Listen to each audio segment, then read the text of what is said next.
Just a Stats, Reggie Johnson, Eugene Morgan coming to you from the lovely city of Atlanta, Georgia. And, Eugene, we had a very uninspiring national championship game here in Come on, Atlanta. Notre I Dame made was, it. They blinked their eyes a little bit at you. they They did. At winked. least they made it a They winked game at towards the end. right. You know what I They winked mean? she winked at you at the end of the bar a little bit. But yeah, that was about it. It was hilarious because I, speaking of that wink, I turned on and saw that wink because I had turned off the game. Mm-hmm. And then somebody in one of my other sports podcast groups was sending a text message like, "Oh man, if Day loses this game, he's gonna get fired." And when I turned off the game, he was winning by like 24 points. I'm like, what? What does this mean? I turned back, see it's 23-31. I think it was at that time. Right. And then it was just in time for me to see that 40 or 50 yard throw that Will Howard threw. I think it was to Smith. Like Smith had not caught any passes at all up to that point in the second half, and he caught that 40, 50 yarder, and that was pretty much what ended the game. And I turned on just in time to catch that wink and the goodbye. See you later. Yep. Right. Any surprises there though? I mean, the opening Ohio drive. State's been playing pretty well. I mean, the opening drive was a surprise only because one of the time taken off. What I didn't like about it for Notre Dame's, and especially this was substantiated when Ohio State got the ball. I didn't like it because it was a lot of wear and tear on your quarterback, on Leonard. Yeah. Yep. And you're not going to be able to have nine quarterback carries throughout the game. You're not going to be able to do that throughout the game. So the fact is that's what it took. It took a 9-carry extended 9-minute drive. And also one of the things I noticed is the fourth down conversions. How many times did the Fighting Irish see fourth downs there on that first drive? They saw fourth down a couple times. Whereas two times. Twice. Yep. And the conversions by Riley Leonard on those drives, I think, if I'm not mistaken. Also, Ohio State just walked up the field when they got the ball back, and that kind of substantiated what I was saying. Like, if you can't have Ohio State just get the ball and just walk up the field, and then you guys get the ball back, and it's these long, extended Notre Dame drives that you are only good if you're winning the game. Those are excellent drives. If you're losing the game, these drives aren't as great. What are your thoughts on that? I mean, you nailed it. I mean, you can't just have your quarterback just taking those hits, and then you saw him go over the sideline and throw up after that. So I mean, right there, that's never against 9. And then, I think I texted you. It's like, well, they need to stop playing man to man, but it never mattered because Will Howard's like, okay, if you're gonna play man to man, cool. I know who I can throw it to. You're gonna play zone, cool. He just adjusted. To the game. I think he played.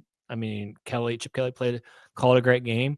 Will Howard threw he didn't make any mistakes. And I just think after I think third quarter they scored 20. I'm sorry, second quarter 21 unanswered points.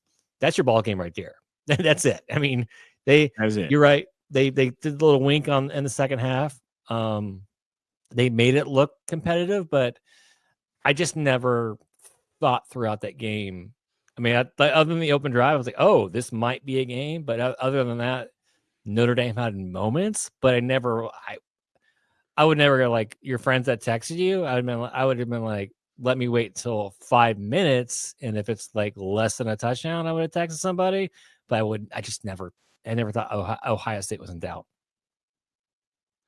Do you ever, what about because I was talking to some Ohio State fans and they were talking about Ryan Day, and this is when they were playing, I think this is during the Penn State round of things.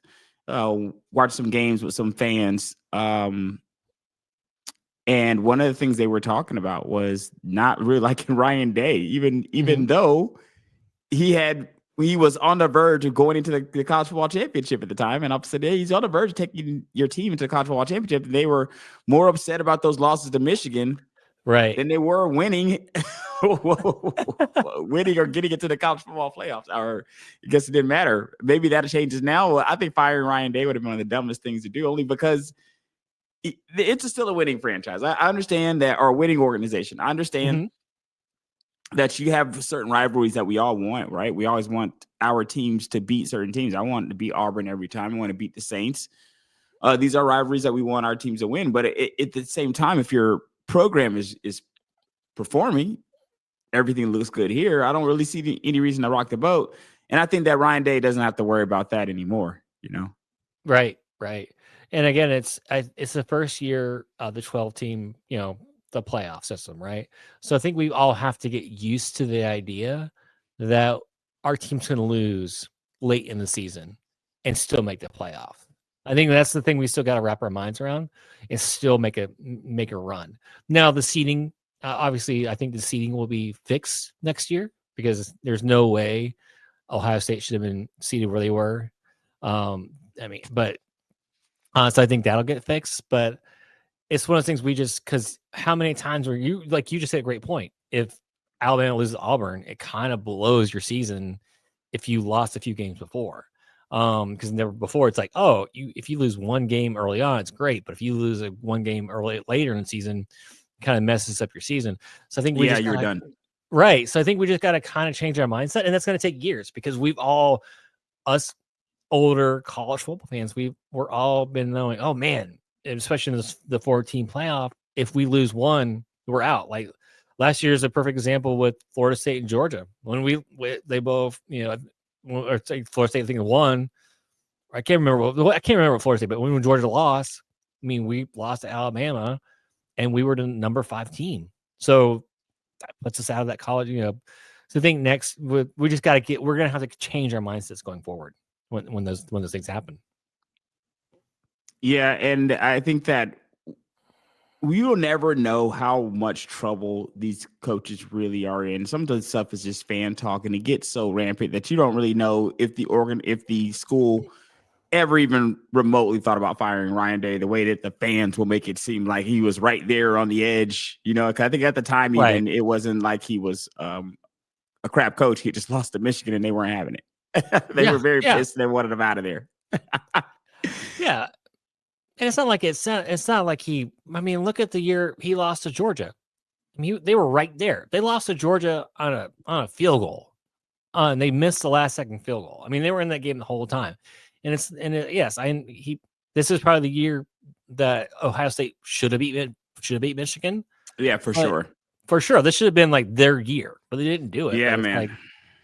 But they won the national championship. I always look at it like this. Do I want my favorite player to win the MVP, or do I want to bring home a championship? I'm always going to go with a championship every time. You always want the chip, man. Right? Right. You want the chip. Right. So and I think that fan base should want the chip also. Yeah. Yeah. I know. I think I get it. You don't want to lose to Michigan. It is one of the biggest rivalries in college football, but you got the national championship. You're the best team in the country. I think you just live with that, man. I think that's what I think you do. I think you just live with that and call it a day. It's called a win. You take that win and you live the fight another day until I guess they play Michigan again next year. We'll see what happens. Fans be ready to run them out of here again if they lose again. Exactly. So he's bought himself a little bit more time until we'll look at that Michigan game on the calendar, see how much time he's bought himself, how much goodwill until the fans want him out of there again this upcoming season. Now let's go to the NFL here. It's an unfortunate story. My guy here, Lamar Jackson. Now, it's crazy. I went into this game. This was a very hard pick'em game for me because both scenarios, I don't like betting on games where both scenarios seem equally plausible to me. So, right. And I'll explain that. If you go into this game and you come out and Buffalo is won, let's go exact same thing. You turn around, Buffalo's won by a touchdown or so, touchdown or less. Uh-huh. Or Baltimore won by a touchdown or less. Mm-hmm. People aren't clutching their pearls on Monday to be all right. Well, it was a good game. These are two good teams. It's not crazy that Baltimore could have came in there and won that game. No. Now the result that happens, they go to Buffalo, who had a better record than them, who is playing at home against a quarterback that has some playoff success in Josh Allen. Right. And you lost the game there. Mm-hmm. That's not incredible to me. To me, it's not. That's not fascinating to me that happened in this case. Now, what sucks is how it happened. Now, when you dig into the how, it's not great for Lamar here. It's not great. It's not great because the two turnover is kind of like very similar to Jalen Hurts when he was playing the Kansas City Chiefs and had that turnover early in the game. He played lights out from that point on to try to make up for that turnover. He played well. But when you got down to the end of the game, you saw that turnover mattered. And I felt the same way here. Right. Both of those turnovers, I think, equaled points for the Bills. And you see what the score ended up being. Yep. You see what the score ended up being. So it ended up being those ended up being consequential turnovers that you can arguably say directly led. I mean, even more so than as much as I want to blame Mark Andrews. For one, the ball wasn't super catchable. I'll say that. It wasn't like he threw him a pretty ball. He just threw him a ball he should have caught. Like, in a ball that we think that Mark Andrews catches most of the time anyway. 99%. I think that's what it was with that, more so than like, Mark, because I mean, listen, it's snowing, man. The ball it wasn't like it was up high and it was right at eye level. He was running in. He had to kind of lean down and try to catch it. You see what I'm saying? It wasn't right there in the breadbasket between the numbers, but it's a ball that you're used to seeing him catch. And especially in a moment where you feel like, man, you have to have it. And to make up for the turnover that you yourself had in Mark Andrews. And I wish that he had spoken to the press afterwards. That's the only thing that I'm not really going to blame Mark Andrews on that, because people drop passes. It happens. It's a team game. That's not, in my opinion. If you could switch the drop pass for the 2 turnovers that Lamar had, if you could take those 2, like still keep that drop pass, but take back those 2 turnovers, which one would you do? I think we all know which one you take back. You take back those 2 turnovers. Easy answer. Because those were 2 driving turnovers. Yes. You were driving on those turnovers. Those were point flips, if we remember correctly, because they weren't just points that you gave to the Bills. They were points that you took off the board for your own team, because at least I know in one of those drives you were driving when those turnovers were committed. So you kind of got to take it here, man. As much as I love Lamar and I want to stick up for him here, I do, man, because I do. I like Lamar a lot. You know, we talk about Lamar on the show. We like him a lot. I would love to say, you know, man, it's all right. You know, we'll get him next time, or, you know, it happens to him. But no, bro, this is becoming a situation where you're going to have to do something, man, because the more reward, I almost hope now that he doesn't win the MVP. The more MVPs he keeps winning and not getting over this hump, the bigger the microscope is on that. You know what I mean? It becomes a bigger microscope, because you can rack up regular season MVPs. Yeah. And you're also racking up a bunch of one and dones in the playoffs. Yeah. Yeah. It's unfortunate. It's becoming a pattern, and it's not a pattern that any star player wants to be. And especially if you win the MVP, now you're like, oh, so you can get it done in the regular season, but you can't get it done in the postseason. Yeah. And that's, unfortunately, that's the label he's going to get until he wins. And unfortunately, the last 2 years, he's gone up against great competition. You could look at that, but again, you got to perform, man. You got to perform. It's the turnovers, Eugene. That's the only thing I think killed him. Like, losing the game, okay. If he had lost the game, okay. But I told people before the game that Lamar, in order for him to come out of this unscathed with the loss, because the loss is going to give him a scathe, but only way he comes out of this unscathed with a loss is Lamar goes out there, puts up 300 yards passing, 80 yards rushing. He rushed for a couple touchdowns. He threw for a touchdown. He had no interceptions. He had no turnovers. Right. He needed to be blameless, Eugene. He needed to come out of this blameless. You know what I mean? Yeah. He needed to come out of this blameless, and he was not able to do it. I don't know if you remember when Kirk was going into this game against the Raiders. I remember telling you, like, okay, I stuck up for Kirk up to that point. I remember telling you that he had played hard defenses. I was all in, like, okay, those defenses are hard. They gave Patrick Mahomes fits, but now we have the Raiders. We have no Max Crosby. They had 2 wins at the time. This needs to be the moment that Kirk needs to go out there and really light it up. Show that things, the reports have not been correct, and he was not able to do it. And that's similar to what Lamar did it here. Lamar was not able to go out there and put the critics to bed. If anything, he gave them more fuel. He handed them more fuel to add to the fire. He really did, because last year we watched that Kansas City game, and he just was trying to do too much, right? And now this year they built. I just feel like there was so many. They had the great pieces around him. He had a great offensive coordinator. Check. Got a great running back. Check. I mean, I know they're missing one of their star receivers, but I still it's not like Buffalo has like this amazing defense that you couldn't move the ball on, because we've seen teams do because it. they were moving it. They were literally moving it at the time of these turnovers. Exactly. So I think that's the frustrating thing, is like we just see the regular season performance so amazing, and then we just get the big letdown, and then again, he's gonna still come out next year, and we're still gonna love him, but again, he's gonna have this question mark, and remember, John Elway had it for years. How many years did Elway have it? And then all the way up into the 90s, from the 80s to the 90s to the late 90s. Elway got it in 98, 99 at the very end of the decade, and he came in the 80s.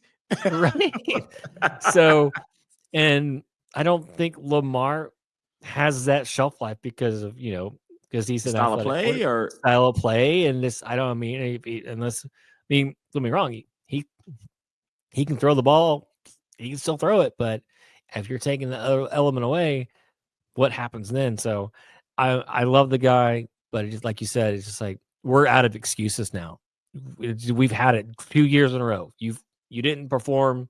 You could have done the whole Kansas City Mall last year, dink and dumped, and probably at least came close to beating Kansas City. I'm not saying you would have beat them, because we all know it's tough, but there was so many times when you're watching that game with him last year, and he's just looking down the field, and there's literally some guy wide open 5 yards down the road, down the field. It's like, take the easy pass. He wasn't even doing it. And this year it's like, and it's like, oh my gosh, it's going to happen again. And it's just, now you're going to watch the game going, is this going to happen again? And that's what I kept thinking. I was like, oh no, this is going to happen again when they got the ball back. I was like, oh no, this is not going to work. The turnover, when man, that first one, when he threw the first one, I remember thinking like, oh, here we go, man. And then when he had the second fumble, I'm like, oh God, no. Like, oh God, just no, man. Just no, bro. Like, no. Because he hasn't been turning the ball over himself. Like, he's been very good at that. He's been very good. That's the thing. He's been good about that. And it's just like, and you could see like the beginning of the game, they were trying to get him like, just, hey, let's get Derrick Henry involved, take the jitters away a little early on. But you're right. I think from now on, we're just going to be, we're all going to be sitting, we're not going to be sitting in the edge of our seats anymore. We're going to be leaning back, just expecting it. And it's unfortunate, but that's the position I think he's put us all in now. We're just going to be expecting him not to perform. And it's not, I know it might be unfair, but he's not giving us any evidence to trust him at this point. Do you think that he has affected his situation here with the MVP? Because I don't know if MVP. So if the MVP vote is cast before, it's casted before.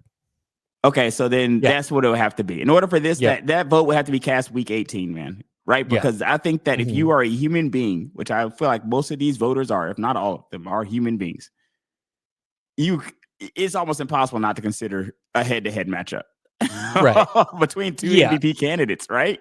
Yes. How do you not? How do you not? And Lamar would have done himself no favors here. Zero favors in this game. Zero. Because at the end of the day, as much as I love Lamar Jackson, when I look at this game, Josh looked poised. Josh looks like Josh. Josh goes out there, and there are points where I felt like towards the game, as the game warmed up, that Lamar started to look like the Lamar that I've seen all season. As the game warmed up, Lamar started to look like that guy. Yeah. To me, Josh Allen looked like Josh Allen from the moment the game started to the moment the game ended. He played kind of like how he's been playing all year. Solid QB play. Right.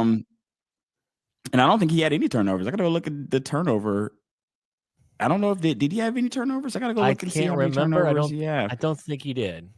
He might have. I just don't remember. No. His underwhelming 127 yards. So definitely underwhelming. 127 yards for Josh Allen, 0 touchdowns, but I think he did have rushing touchdowns.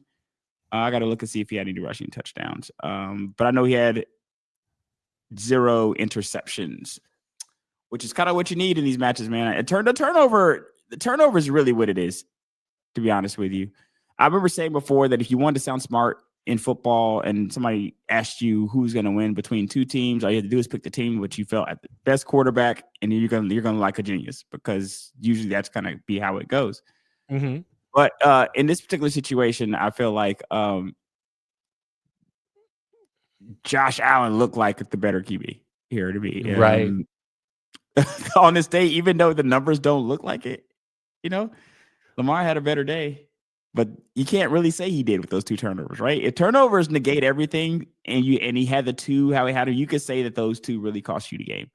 The way that you played didn't cost you the game per se, as far as your actual performance, but the turnovers cost you the game. You know what I mean? Yeah. I think Lamar had pretty decent on the passing yards. Completion percentage was okay, but the turnovers killed him. So none of that other stuff really matters, right? Like he had 254. So look at that. He had doubled. He had 114 rate. He from a statistical standpoint, he destroyed Josh Allen in this, because even now he would have had a better quarterback rating than Josh Allen. 114 worst quarterback rating. 254, 2 touchdowns, 1 interception. Man. And I think he had about another 70, 80 rushing. So that's cool.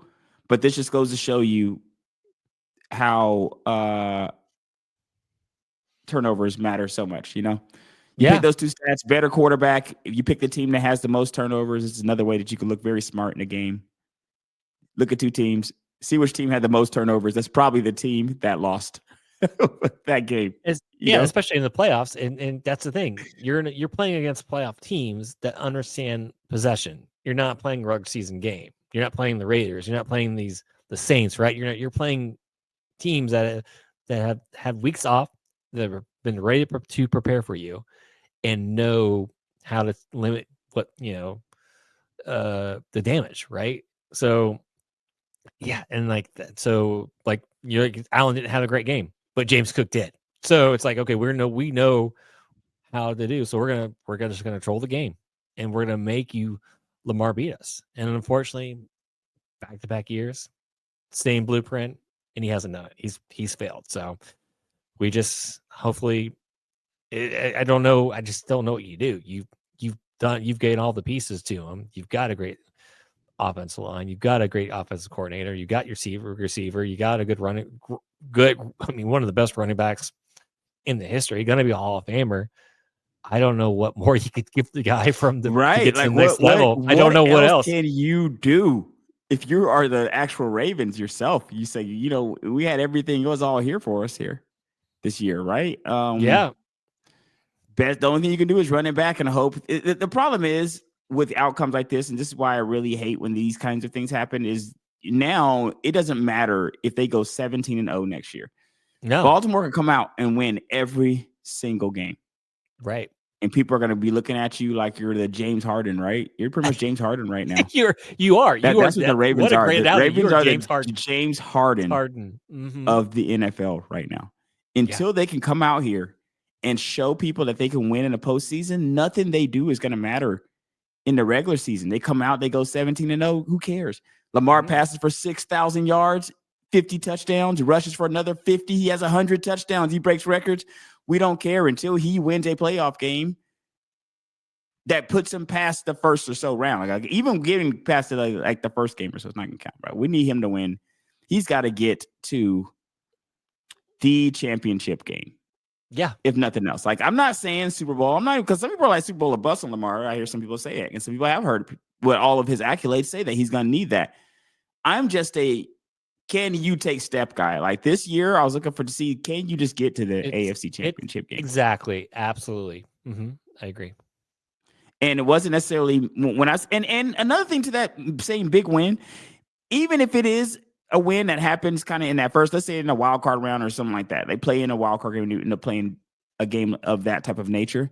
Mm-hmm. Even if it is in a early round, if it's against great competition, quality competition like this, so let's say for some reason this matchup was in the first round, this would have been quality competition. I would have to count this. Let's say for some reason you have a matchup against Kansas City in the first round. I would have to count that as you need to go into the playoffs and beat quality competition is what I'm looking for. That's kind of what I'm getting at. I need to see, go into the playoffs and beat the guys that are your contemporaries. the Patrick Mahomes of the world, right? The Joe Burrows, the Patrick Mahomes, the Josh Allens. These are all some of the only people mentioned in the same sentence as you. But these guys all have something that you don't. You know what I mean? And as a matter of fact, this next guy, let's talk about this guy for a second, because we had a very interesting conversation here, man. Let's go ahead and bring my guy up here.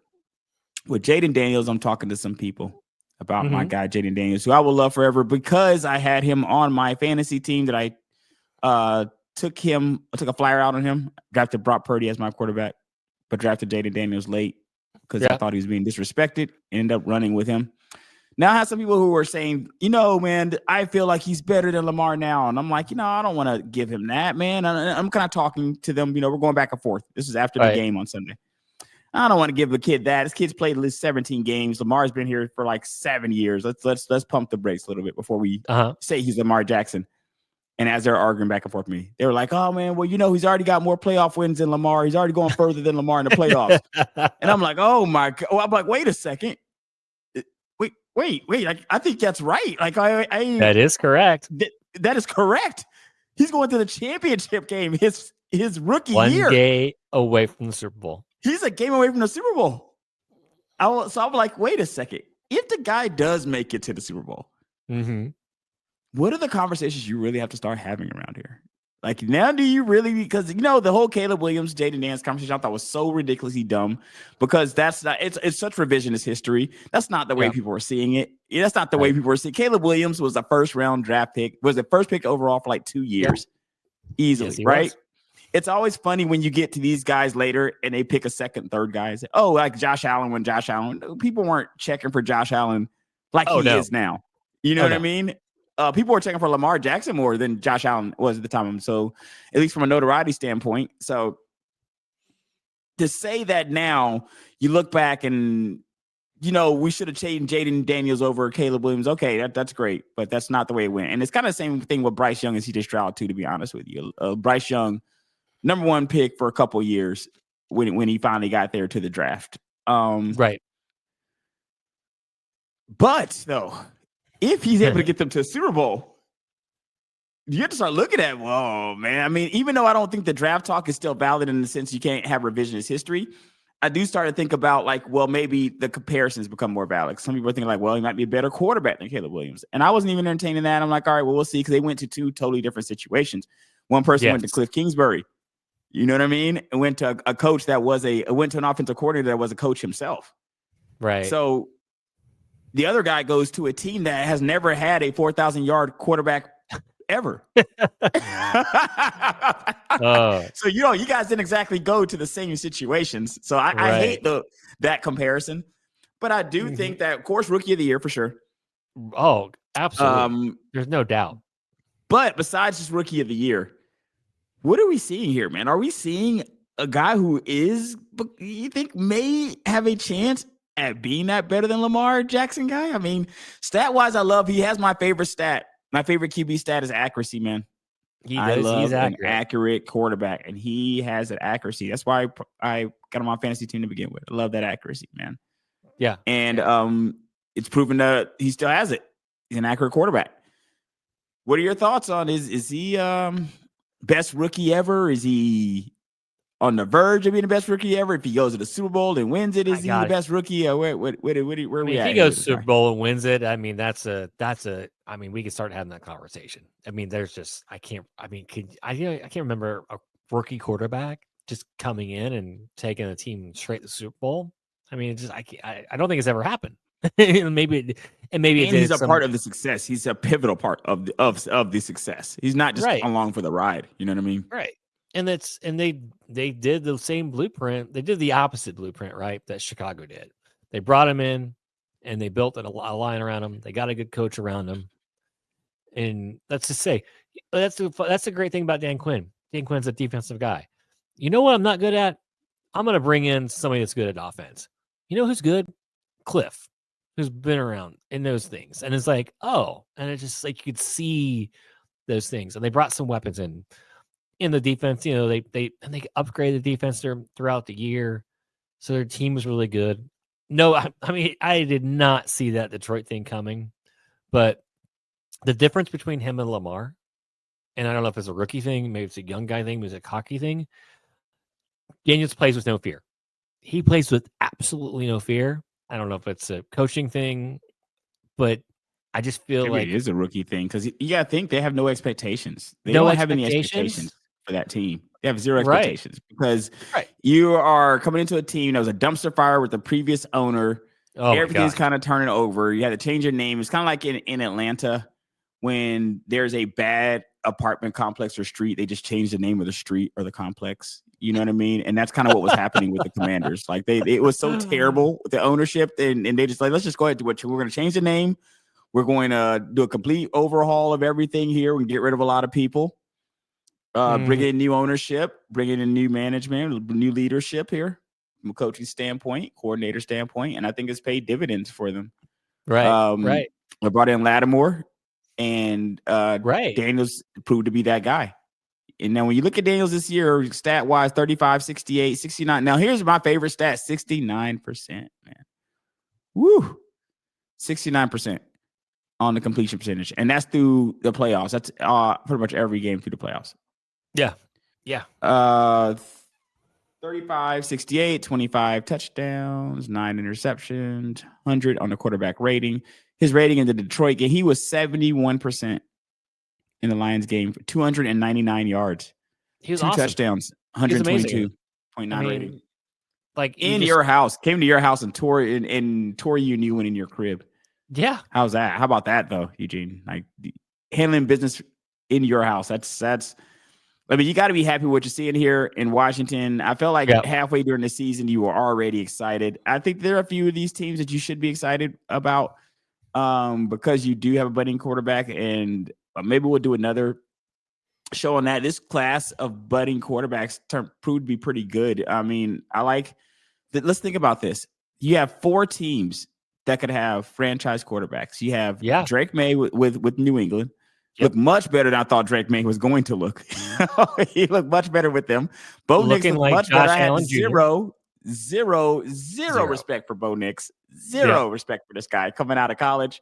And I had to, and I saw it in preseason. I'm like, this Eugene, I'm seeing something here. And the guy looks good. So Denver looks like they have a guy, right? Denver looks like they have a guy. Caleb Williams looks like a guy, despite what the Bears look like.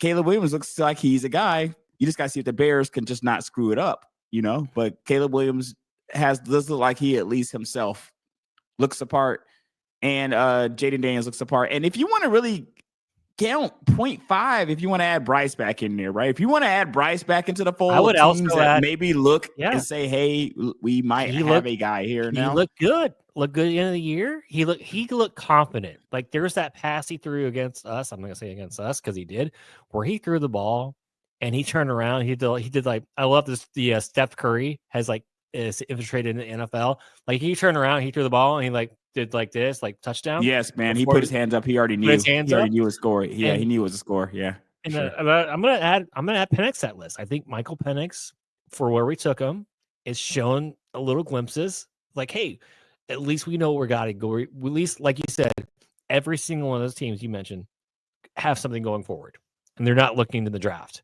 That's kind of nice. So with Michael Penix, I'm not as sold on Penix as the other guys. Let me look at his stats here, and that's for a couple of reasons. I don't need to look at. I mean, stats. I don't need to look at. I need to look at where he's at in his game. His game makeup. So let me look at here. Yeah. 3 games. What was it? Was he 1-2? He went 1-2 in those games. Right. It was Giants, Panthers, Commanders. Right. And let's just face it, the Commanders game, coaches mismanaged the clock on him. I mean, he could have, you and I were texting in the game, like, hey, you can't take those timeouts during the during the overtime. So, and then at least I like what I'm seeing.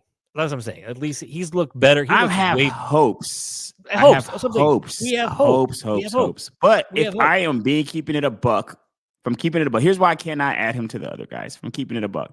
And looking at his stat, it kind of solidifies why I can't do it personally. At least and have any credibility on this show, I can't do it. Because right now, his completion percentage is 58%, 775 on the yards, 3 touchdowns, 3 interceptions, 78.9 on the rating. And I wouldn't anoint another guy with those stats. I would not. So I have to be fair. Like, Lord forbid Bo Nix had stats like that. If Bo Nix had stats like this, I would be torching the guy. But I will say, wait, but Bo Nix was starting the beginning of the year. Like, they threw in. That is very true. That is very true. Yeah. But what I'm saying is, even if that is the case, sample wise size, because I knew Jaden Daniels was the guy 3 to 4 games into the season. The first 3 to 4 games into the season, I knew he was that guy. Bo Nix looked like the guy in preseason. Bo Nix to me was looking like that guy. He did, but beginning of the year he did not. Like, there was some stinkers. Yeah, but you got to look at their competition too. They're playing against like the Chargers, and they're playing against really top-notch competition in their division. Okay, well then I feel like our division is a lot more winnable. I feel like but I could flip that same conversation and go look at the stats he had against the 4 worst teams. So it's like you could say the same thing. Like, he had some great stats against some of the worst teams. So, but then you just had the 3 interception. 2 of those interceptions, like literally one was from Kyle Pitts, who caught the ball and threw it to another defender, and one, the dude caught the ball and like bounced in, like he had his hands and he let it bounce off his pads and went in the air. So 2 of those interceptions that I do not put on Penix, but I'm just saying at least it's better than what we've had, because this roller coaster than what we just had. I don't know if it is. From what I just watched. Like, when I look at 58% here, I can't give it to him. I can't give 58%. Even if I give all those other stats, because what I do like about Penix, because there's certain things I do like about him. And one of the things I do like about him is the yards. Yes. So one of the things I do like about quarterbacks, and this is a situation that we had kind of like with Ritter.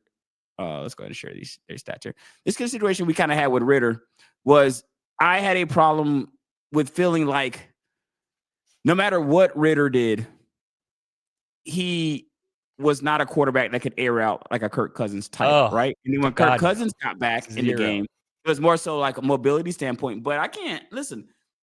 If you're Kirk Cousins, you're going to leave with a better everything than the guy that they put in after you. So the thing is if I'm Kirk Cousins' agent, none of this Mike Penix stuff would scare me, because he hasn't on paper been better than Kirk. He hasn't. And the thing is I don't really fault him for that because he's a rookie. Yeah, I mean, I think he's looked better from a passing standpoint, as far as better like, from mobility, everything. From a pocket mobility standpoint. And but if I say Michael Penix versus Kirk, let's Michael Penix stats. Let me pull up Kirk Cousins stats here. If I can compare the two, I think Cousins will be put out to pasture a little bit too early, in my opinion. Here, let's go ahead and look at a couple of these things here. Yeah. Now, here's the one that for Kirk right here. Look at this. Woo! 4 interceptions against the Chargers. Whoa! But even then, he still had a better. Let me tell you something right now. Okay, so let me tell you where I would be out on any human being. That number, completion percentage, cannot start with a 5. It can't. It cannot. I don't care if you have 1,000 yards. It cannot start with a 5. It needs to be in the 60s for you to be an NFL quarterback. Now, I think Mike Penix is an NFL quarterback. I think he is. But you need to show me. I don't anoint guys. You need to come out here and be one.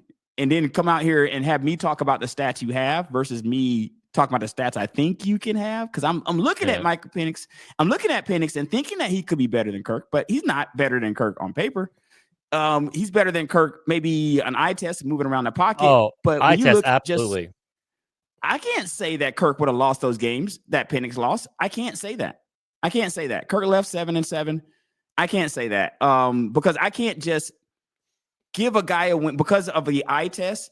Give a guy a win and or take away wins from another guy, and give losses to another guy based on the eye test. I can't because when we're looking at the stats, that's just not what actually happened. You know what I mean? Like what has actually happened is Kirk performed better, but Kirk's been in the league a lot longer. There's an expectation that he would perform better. I need to see Penix do it. That's kind of where I'm at here now. I need to see Penix. But let's give it to the beginning of the year. I don't want to give him. I mean, I don't think it's fair to put judgment on him when they throw him in. Hey, we're going to throw you in end of the season. I will give you judgment when they throw you in against the Giants and the Panthers. Yes, sir, I will. Absolutely. No, I'm not. I can't do it. It's the Panthers and the Giants. The Giants didn't even have their starting quarterback at the end of the year. And then it was the Panthers. So it's kind of like this competition versus, because another problem that I had with the Michael Penix versus the Kirk Cousins back and forth, Eugene, was their competition. Their competition. Like Kirk Cousins playing the Chargers, Kirk Cousins playing the Vikings, Kirk Cousins and getting no mercy from these people for playing like a lights out. All these guys were in the playoffs situation. Mm-hmm. But Michael Penix had two teams that were with the Giants and the Panthers, and we're getting comparison against the two. What I just don't want is just a comparison, because it's not really a fair comparison. Because for one, Kirk did what he's supposed to. He left when Kirk left. We had a 500 record. We were 7-7. We won the same amount of games that we won before. Kirk really didn't get a chance to go out and win a game more or so than that. He was benched, so he didn't really. But he did deserve to be there. Let's just say deserved it against the Raiders. But can I really say then? Can I extrapolate that benching and say that he would have lost against the Panthers, the Commanders, and the Giants? Maybe I say he would have lost against the Commanders, but I cannot readily say that Kirk Cousins would have lost against the Panthers and the Giants. I can't look at a Raiders win, because he didn't lose that game, by the way. We're talking about Kirk Cousins he won the Raiders game. So but he found many ways to lose it. He did, but he did win it. And then these games were actual losses. So we're talking about a guy who won his game and got benched after one against a guy who's actually lost his games. So I have to take off my I love Penix hat, because you know how he wanted the pick. I love the pick. I defended that pick, and I still will defend the pick. I think it's still the right pick. Yeah. And me personally, I had expectations of Penix being great. The 200 to 300 yards, I have expectations of. But the completion percentage needs to be better. And there's no way you're going to survive in this league. We are 54% in one game, 55% in another. And the Panthers and the Commanders are not the Broncos and the Chargers defense. They're not. Absolutely. Those defenses. It is. So but if you are going to face those defenses, you cannot do it like this. Right. And let's look at Bo Nix. Let's be fair and let's give him the full year.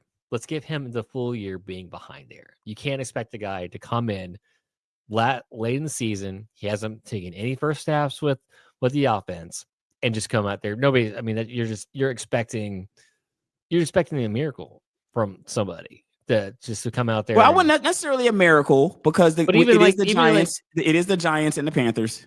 Because we got to go with the competition. I think they put him in at a very strategic time. Like the Falcons knew what they were doing. They were never going to put him in against those murderer rows of defenses. They weren't going to put him in then. They were going to put him in against softball teams where they felt like they had a chance to win those games. So you put him in against those teams in hopes that he was going to win games. You look at the Bo Nix stats too. Bo Nix, now he definitely had more interceptions than he had touchdowns in his first 3 games. But the percentage that I love to look at is this first one. I love completion percentage. I think it translates. A guy can have a good game with a bad completion percentage. I mean, that is the Jets, though. That is the Jets also. That's a horrible team. And it's the Jets had a good defense. That's back when Salah's Jets. That wasn't the post Salah. We got to go to like what week did Salah get fired with the Jets? Their defense, Eugene, their defense sucked after Salah got fired. I get over it. there. Like their defense is great, and then it was not. What are you saying? I'm sorry. No, I'm saying. I just want to make sure we're giving a fair, because again, at least Bo had his moments, right? He had the moments to get in the beginning of the year and grow. Like the last 3 games is when. Let's pull up your boy Drake May. Let's see what he got for his first 4 games. Let's pull Drake May up here. See what he looked like his first. And he was kind of the same way. He started off slow as well. He did, but here's where we got, man. Here's the thing. First few games, these are the glimpses you saw. You saw that 60s. Look at that second game against the Texans. Texans are better than either one of the teams that we played.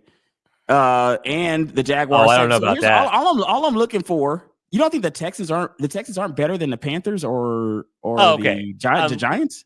I don't know if they're better. They might be like they were the Commanders, but I mean, I don't know. Commanders. I'll give them the Commanders, but the Giants and the Panthers, though, man, those are stinker teams. We should have won those games. Well, the Giants have a good defense. I know they don't have a good offense, but they still have some. Giants are trash, man. We would have called them trash any day. Like my friends, when they were my Falcons friends, when they picked that game, They blew past the Giants. That's what their starting quarterback. They blew past the Giants. They were like, They didn't even pick them to even score in our game. They thought we were going to destroy them, and that was with Daniel Jones. And I don't think Daniel Jones was even there when we played them. When you go to Drake May, he does have some stinkers, but he has some glimpses of some greatness here. So that's why I put him in that second. Who do we said Drake May? We said, of course, you got Jaden Daniels, right? Let's go Jaden Daniels. I don't think we need to bring Jaden Daniels. I mean, again, you're still talking about guys. Here again, you're still talking about guys you got. Well, no, you can't. Oh, that's true. That's true. That's because Jaden is on a historic pace. You're right. Well, Jaden's on historic. Jaden's on a historic pace too. You know what I mean? Jaden was your starting quarterback in spring training or spring camp. Drake May was coming at some point. And so he was coming. Who started there? Was it Brissett? Was it Jacoby Brissett? Was it Jacoby Brissett? Yeah. Okay. Yeah. Again, I get what you're saying, but let's give the guy the ball. Let's give him the keys in the beginning. And let's have this conversation next year. Let's see where we're at. And if it's still which I'm hoping it'll be a good conversation. I do. I hope that we do come in and the guys pass for 4,000 or 5,000 yards and a ton of touchdowns and all that stuff that we hoped for that pick. Yeah. I'm just saying that you're gonna have to do it. And I feel bad for some of the Kirk Cousins hate I get I'm seeing because at the end of the day, if you're Kirk, what I put down in film is still better. And I would stand on that. If I'm his agent, I am going to stand on that. I'm not going to let you guys just talk to me about stuff and say that your eye test is now better than what I actually have down. Well, it's not even, not even eye test. It was arm strength. Like he was like the ball that was coming, the speed that was coming out of his, the ball speed was coming out of his hand. It was like one of the slowest in the NFL. So that you had that as a factor. And it was just the pocket presence wasn't there. I mean, yes, he did throw some yardage and he did have some nice games. But he was 7-7 when he left. But he still wasn't winning. 500, man. That's still you're not paying $50 million for a 500 quarterback. But he didn't get a chance to finish. Like he had 3 more games left. I don't think Kirk loses all 3 of those games. I don't know. If you can't beat the Raiders, had kept Kirk in, we did beat them. We won. Kirk won that game. Kirk won that game. He may have won the game.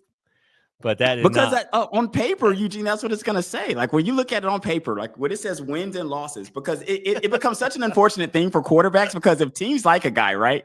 Okay, Kirk suffered this for a long time. If teams like a guy, then a guy can have worse performance and people will talk up accomplishments. Yeah. Whereas a guy, if you don't like a guy, you could talk down his actual accomplishments and then talk down his actual performance and say, well, you did win, but this is better, but this is this way. And I think that Michael Penix can be better.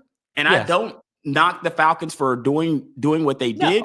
But I'm not going to anoint the kid either, though. Kid, you got to come out here and show up and put stats down that are better before I say you're better. Because I feel like that's what a lot of people are doing now. Like a lot of people are saying he's better, but he hasn't done anything on paper that says he's better. What I'm saying is, at least we feel better about where we're going next year. That's my for sure. I feel absolutely better. I like in those conversations with like the Drake Mays, those conversations. I feel like obviously it's a different conversation. They maybe have franchise. Maybe we'll do this. Drake May, Daniels, even Caleb. Those teams know they have a franchise quarterback. They feel like they have franchise quarterbacks. They maybe we're in the Bryce Young conversation. And do you think that the Panthers? What do you think about them? You think that the Panthers feel like they got one?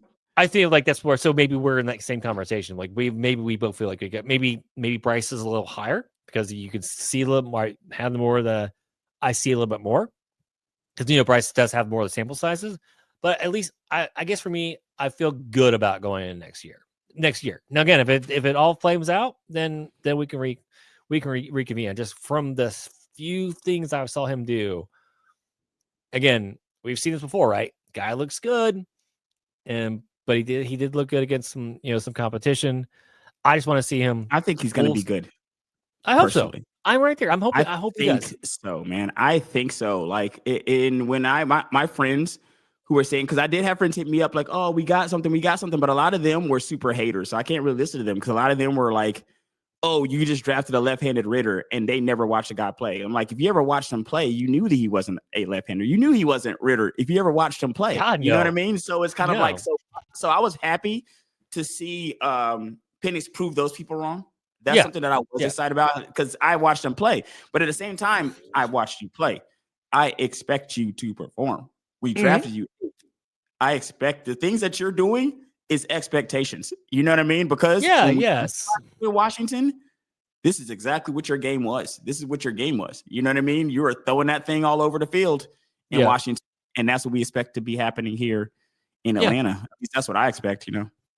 Yeah, no, that's my only thing. I'm not saying we have the franchise. I just feel like we have something positive to go next year. Maybe that's where I should have been clarified, but I'm just happy.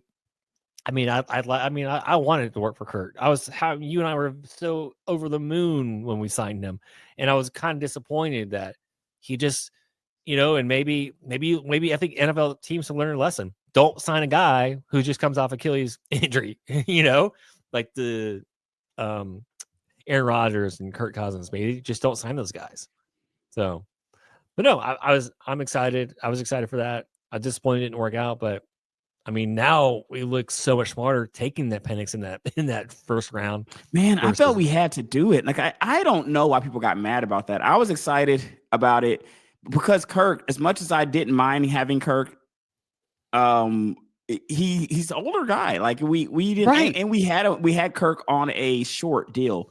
We had him on a short deal, so Kirk was always a Band-Aid deal to me. You know what I mean? Like it's always a deal where it was like we don't really know if this guy's even going to be around past a certain point. So me going to that Michael Penix being good was always in my opinion what the plan was. This is naturally now it got accelerated, I think. And I think one of the reasons it did get accelerated is the Raiders game. And I think that they thought that we still had a chance. They would not have put Michael Penix in, I don't think, if they didn't think that they had a chance at a run at the playoffs and felt like Michael Penix gave them a better chance to win those games down the stretch.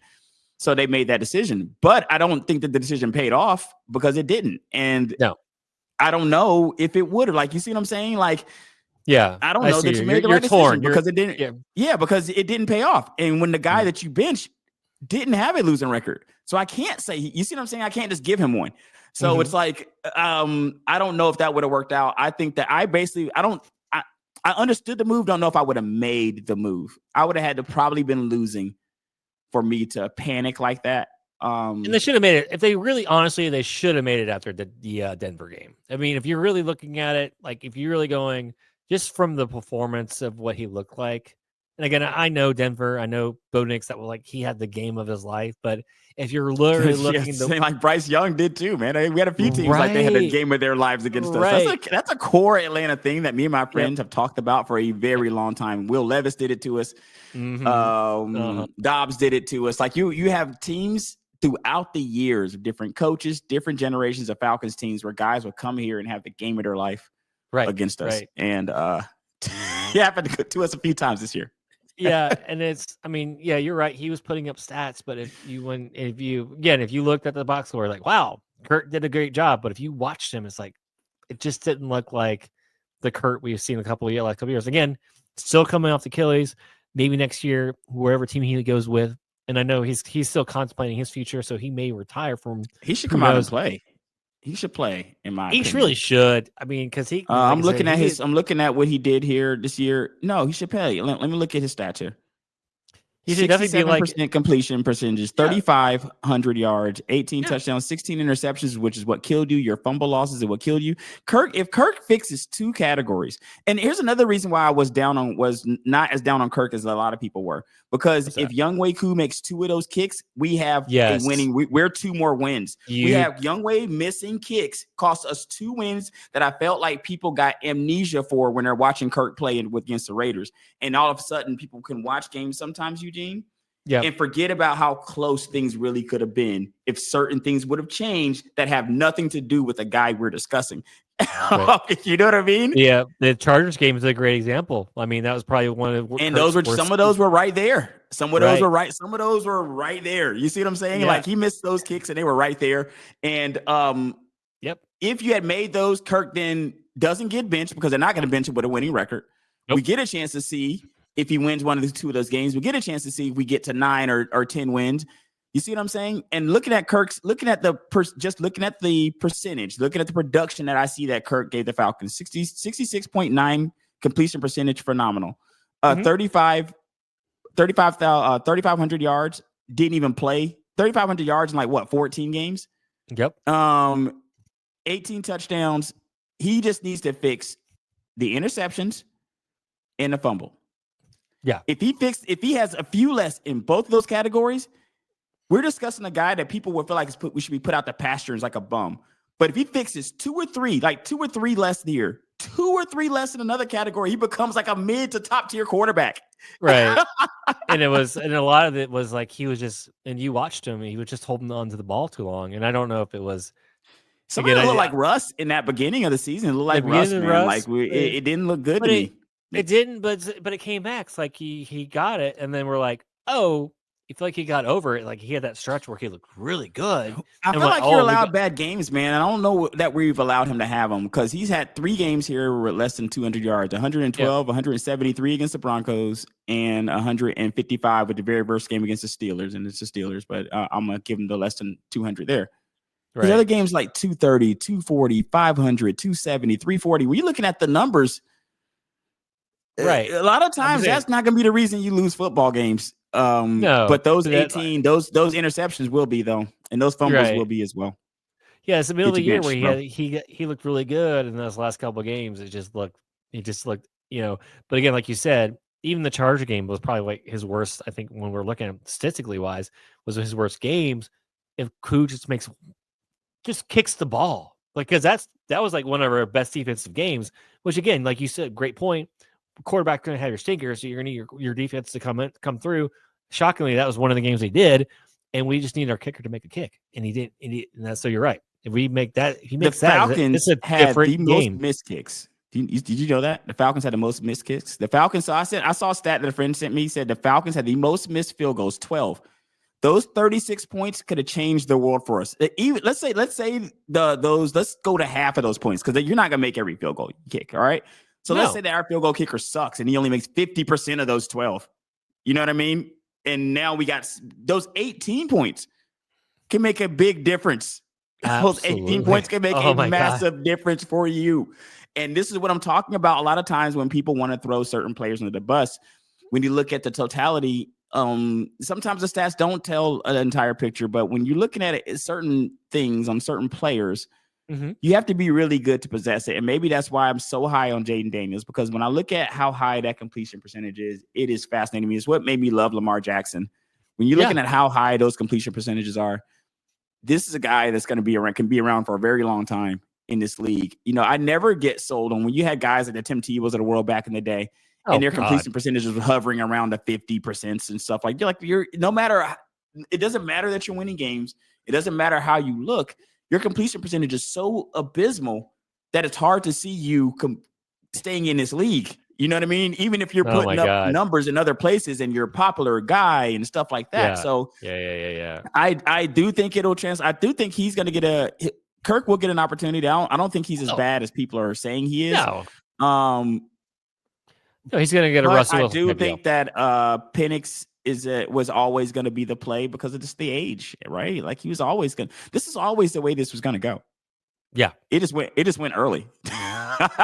right. It went earlier. I think we all thought it was going to be playoffs, maybe wild card, early exit, open competition, and see what happens then. Then I think that's where everyone's head was going, because then you're at the second year of this contract, and then you're going to see, oh, well, maybe we can. Maybe what happens here. But yeah, I'm just like, I really wanted to work out for Kurt, but I'm not. But I am excited to see what Penix says, and we'll go from there. And yeah, you never know. I think that it depends on what Kirk wants to do. If you have this kind of production and you walk away, it's strange to see that, because I feel like if you have this production and walk away, what are these other guys doing? You got to have the league that should be walking away with their production. Yeah, if Kirk's walking away with that, he should come back and play. He's making. We're basically paying his contract next year. He's gonna go. Somebody get that Russell Wilson deal. Get the Russell Wilson deal. Maybe go to Pittsburgh. He gets to go play for $2 million somewhere. Right. Go to Pittsburgh. There's so many teams that, because this draft is so weak on the quarterback side of it. So Cleveland needs a quarterback. Man, you got a lot of teams, and we'll you do got a another lot show of on teams that that need too, because there's a lot of quarterbacks. teams. It's like 6, 7 easy, just off the top of our heads. We can Raiders. think about that need quarterbacks, and there's only two. There's only two Right. quarterbacks in the draft. In theory, I mean, you might hope for a guy to come out and be a There's Brock Purdy, a guy that only you just don't there might be. I mean, there may anticipate. be. You There's know, got to be somebody that surprises us. There always is. But I mean, if I'm looking at, you got to there's hope you get only one of those guys, right? And those guys That's have to it. go to a team. Man, that's great fit. I don't really see it, man. That means Kirk is going to get some people kick the tire on Kirk. Sam Darnold's going to get a big contract. Those guys, this is a great year for them. It really is. It's the was it the Van Vliet better year than last syndrome. year. I tell you that. You know what I mean? Yeah. Better year than last year, because you don't have such a few guys, and a lot of guys in those top tier, like those top teams, you do need quarterbacks. So a lot of those, it's front loaded, right? So Tennessee, right off the top, if you can argue that Tennessee and Cleveland could take those two quarterbacks instantaneously, take them off the board before this thing even gets started. This thing hasn't even got started yet, and they're already gone. They're already gone. You know what I mean? There you go. And those three, whatever, I don't remember how many teams we identified that after that need. There's a ton of teams in that, and those top 10 Maybe Beck Silicon came out, man. Maybe there's an argument for her, because that means I think Quinn Ewers is going to get pushed. I think Milroe's going to get pushed. Mm-hmm. These are players that are going to get pushed, man, because they have no competition. Beck was smart. He went back and got paid. Beck was smart because of the money. Beck was smart because of the money, right? Because Beck, and know another thing too with the Beck situation, not to hate on Beck in particular, is that at least with the Milroe situation, I don't know how you're going to do. With the Beck situation, people have a feeling how they feel you're going to do. So the people already have a word out on you. Versus Milroe might still go in the first round. There's a chance that Milroe goes in the first round. There's a chance, especially in this. Depending on how he does at the Underwear Olympics, man. If he goes to the Underwear Olympics and sets that thing on fire, man. If he goes out there and sets that thing on fire, they're going to be coming back. You know how much they love a good combine workout, man. They're going to come back and say, that guy throwing his shorts. It was, man, I'm going to take him. Right. Throw into his teammates out there in shorts, man. Yeah, absolutely. We're going to fall in love with him at his pro days. He's going to move up a whole round. So it's a chance for Milroe to go ahead and move up there. I'm not sure exactly how that goes, but he can do an Anthony Richardson type situation and move up. Who else would there be though? Like besides those guys, because now Ewers definitely in, right? He's definitely out. He's declared. I mean, it's a good year for him. I think he'll go. He'll get bumped. The Ole Miss quarterback is getting some buzz. I think he's so it's not really super high on him. Yeah. So I mean, again, it's a weak draft. You had a great comment. Great Underwear Olympics. If he performs well out there, you might be talking about him. So, but yeah, I mean, even those top two guys, you're not guaranteed any of them. So if you're one of the teams picking behind, maybe you look at Cousins. Hey, well, just bring him in. He's not going to cost us any money. Especially if you need a bridge, man. If you need a bridge. Bridge might be looking at the Vikings. We're gonna see what the Vikings are gonna do, man. That's interesting, because I was talking to my friend about that, and he was saying that Sam Darnold is not a free agent, or is a free agent, and the Vikings don't really have any ties to keep him. Oh, they could franchise him though. Oh, can they? Yep. Oh, well, if they can franchise, all right. Well, then there we go. Then that's what I would do. If I'm Vikings, I would. This isn't a conversation. Right. You're already franchised, bro. Get out of here. Yes. Franchising. We're not talking. Unless, though, wait a second. There is another part to that. There is another part to that, and that's the whole human element here that we forget about. And this will be the last thing we talk about here. But the whole human element when it comes to this, there is a human element to this. And the human element is, do we, as a team, because as a team, we franchise you. This is not even a thought. Boom. From a human standpoint, we know that there's probably teams out there that will offer you multi years. There are teams that are going to do it. Mm-hmm. Are we going to be selfish and hold you up knowing that there's $100 million? Like, do we hold you for our 20 to 30 on? Like, we hold you on knowing that there's 100, maybe 120 out there, sitting out there. And I feel like a lot of teams don't do that because of relationships. They know that these guys have agents. These agents represent multiple people. You have relationships. And I do think that teams think about this stuff a lot more than people think they do. Because I think if you're just cold-blooded, no, we're not. This isn't even going to the news cycle. This is over, right? You were franchised before this season even got over. We probably franchised you middle of the season. But if I'm thinking of like the guy has chance to get 120 out there somewhere, Like a Baker deal, like a Baker Mayfield deal. I might think that maybe I'll let you go kick the tires. You see what I'm saying? I'll let you go kick the tires and see what's out there, and then see if we want to match that versus franchising you. You know what I mean? Yeah. See what you can get, because otherwise, franchise makes so much sense, right? Why not? Yeah, why wouldn't you just do that? That's what if I'm Vikings, I'm doing that. I'm franchising him, and then I'm not saying I'm listening for offers for JJ, but I'm listening. Just I want to hear what's out there. What are you going to offer me? Because since it's such a weak, when would JJ be ready to go? That's another thing too. When is he going to be ready to play? Right. Again, that's why you franchise Darnold, just in case he's not ready to go. And then if there's a team that's going to offer you, pony up some good draft picks for him, I just would listen to I would definitely listen. Just not saying I would do it, but it can't hurt to listen to see what's out there for him. You know what? I would like if I'm Minnesota, because if I'm going to franchise you, I think there's nothing. If I'm going to 1 year you, I don't think there's anything wrong with a 2 year. So what I would do is I wouldn't franchise. I would just offer you a 3 year guarantee too. Knowing that I'm going to franchise the first year anyway, I'm only paying really for 1 more year. 1 more year. I lose the second year or whatever. Right. And then it's kind of like I don't have the hurt feelings. I don't have the grudge in the locker room. I can say, hey, we offered you a deal, but they do the whole Derek Carr situation where they offered you a deal where it's a front deal. Like it's a deal in the front. It's not really nothing going on here in the back. Don't look back here.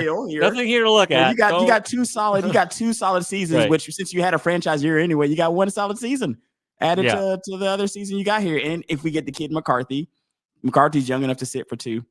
McCarthy can sit for 2 more years, I think, and be like 23 or something like that. Right. He's young. He's super young. He's not like Penix coming out late, Right.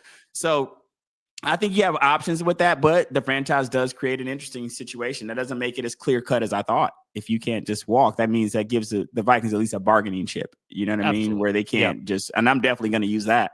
Tell you that. Yeah. Absolutely. Yeah. I agree with you.